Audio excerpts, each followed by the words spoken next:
européen qui a adopté une résolution de prélèvement d'organes en Chine dans laquelle elle relayait son inquiétude vis-à-vis de rapports crédibles et incessants de prélèvement d'organes non consentis, systématiques et cautionnés par l'État. In de overwegingen van deze resolutie wordt ook verwezen naar een van de succesvolle initiatieven die het Europees Parlement heeft genomen in 2016, de zogenaamde Written Declaration van 27 april, met de vraag om de situatie aan te kaarten met de Chinese autoriteiten, met de vraag om een onafhankelijk onderzoek te organiseren.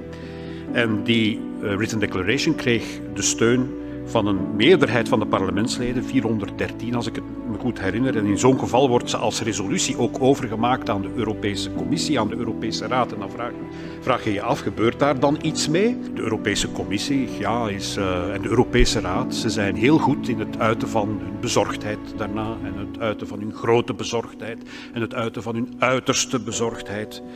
Om een eind te maken aan dit soort lugubere praktijken van orgaanhandel en orgaanroof is er natuurlijk iets meer nodig dan dat. En de vraag is natuurlijk, zijn wij daartoe bereid? Le sujet relevait pour nous d'une certaine urgence au vu du récent jugement rendu le 1er mars 2020 par le China Tribunal, l'institution qui a réalisé la première analyse juridique indépendante de toutes les preuves disponibles concernant le prélèvement forcé d'organes sur des prisonniers de conscience en Chine. De handel, collega's, in organen is geen exclusief Chinese aangelegenheid. Dit is internationale platte business, platte commercie. Een transplantatie-industrie die ook klanten uit Europa aantrekt, uit Amerika, uit Australië. Belangrijk hierbij is ook het extraterritoriaal karakter, waardoor misdrijven in het kader van orgaanhandel in België kunnen worden vervolgd, ook wanneer zij in het buitenland werden gepleegd. Dit initiatief zou moeten navolging krijgen in elk land, zodat illegale orgaanhandel uitgeroeid kan worden. De illegale orgaanroof en handel is één van de symptomen alleen maar van een ander probleem. Namelijk dat dit een onderdrukkend politiek en maatschappelijk systeem is. Dat dit een repressief systeem is. Dat dit een gesloten politiek systeem is. En wat de gevolgen van zo'n gesloten politiek systeem zijn, dat hebben we nog maar net ondervonden met het ontstaan van de COVID-19-pandemie. En dat systeem is verantwoordelijk voor systematische onderdrukking van en repressie tegen religieuze minderheden, maar ook nationale minderheden. In Tibet. Onderdrukking en repressie tegen Oeigoeren en Kazachen in de autonome provincie Xinjiang.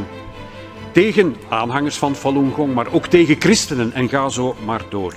Gevangen Falun Gong-volgelingen en Oeigoerse gevangenen getuigden dat ze in de gevangenis herhaaldelijk medische tests moesten ondergaan.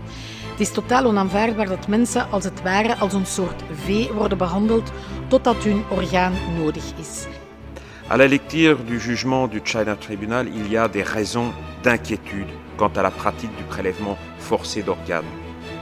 Une pratique qui semble toucher principalement les pratiquants du Falun Gong ainsi que les Ouïghours.